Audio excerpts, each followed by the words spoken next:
رسول اللہ صلی اللہ علیہ وسلم نے فرمایا کہ جو شخص حدث کرے اس کی نماز قبول نہیں ہوتی جب تک کہ وہ دوبارہ وضو نہ کر لے۔ حضرموت کے ایک شخص نے پوچھا کہ اے ابو ہریرہ، حدث ہونا کیا ہے؟ آپ نے فرمایا، پخانے کے مقام سے نکلنے والی آواز والی یا بے آواز والی ہوا۔ صحیح بخاری حدیث نمبر 136۔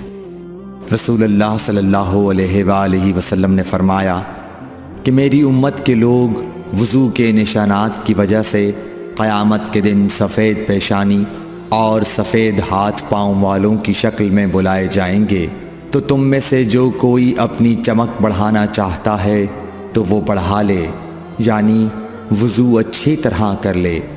صحیح بخاری حدیث نمبر 137۔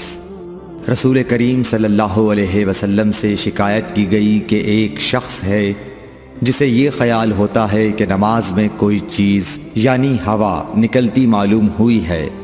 آپ صلی اللہ علیہ وسلم نے فرمایا کہ نماز سے نہ پھرے یا نہ مڑے جب تک آواز نہ سنے یا بو نہ پائے۔ صحیح بخاری حدیث نمبر 138۔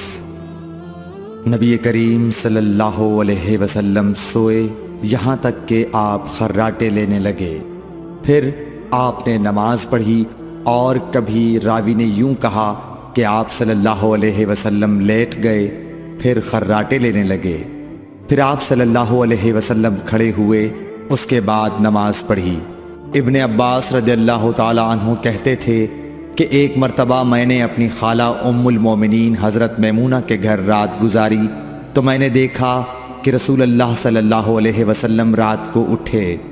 جب تھوڑی رات باقی رہ گئی تو آپ صلی اللہ علیہ وسلم نے اٹھ کر ایک لٹکے ہوئے مشکیزے سے ہلکا سا وضو کیا۔ عمرو اس کا ہلکا پن اور معمولی ہونا بیان کرتے تھے، اور آپ کھڑے ہو کر نماز پڑھنے لگے تو میں نے بھی اسی طرح وضو کیا جس طرح آپ صلی اللہ علیہ وسلم نے کیا تھا، پھر آ کر آپ کے بائیں طرف کھڑا ہو گیا، اور کبھی سفیان نے ان یسارہ کے بجائے ان شمالہ کا لفظ کہا، مطلب دونوں کا ایک ہی ہے۔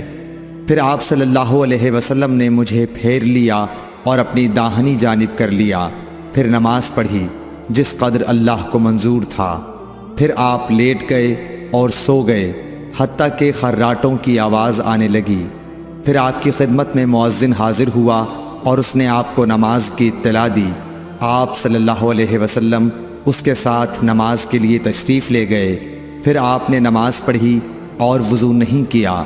سفیان کہتے ہیں کہ ہم نے عمروں سے کہا، کچھ لوگ کہتے ہیں کہ رسول اللہ صلی اللہ علیہ وسلم کی آنکھیں سوتی تھیں، دل نہیں سوتا تھا۔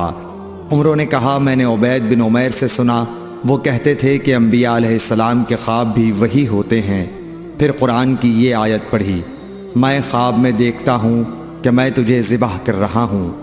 صحیح بخاری حدیث نمبر 139۔ رسول اللہ صلی اللہ علیہ وسلم میدان عرفات سے واپس ہوئے۔ جب گھاٹی میں پہنچے تو آپ اتر گئے۔ آپ نے پہلے پیشاب کیا، پھر وضو کیا اور خوب اچھی طرح نہیں کیا۔ تب میں نے کہا، یا رسول اللہ، نماز کا وقت آ گیا۔ آپ صلی اللہ علیہ وسلم نے فرمایا، نماز آگے ہے، یعنی مزدلفہ چل کر پڑھیں گے۔ جب مزدلفہ میں پہنچے تو آپ نے خوب اچھی طرح وضو کیا، پھر جماعت کھڑی کی گئی۔ آپ صلی اللہ علیہ وسلم نے مغرب کی نماز پڑھی، پھر ہر شخص نے اپنے اونٹ کو اپنی جگہ بٹھایا، پھر عشاء کی جماعت کھڑی کی گئی اور آپ نے نماز پڑھی، اور ان دونوں نمازوں کے درمیان کوئی نماز نہیں پڑھی۔ صحیح بخاری حدیث نمبر 140۔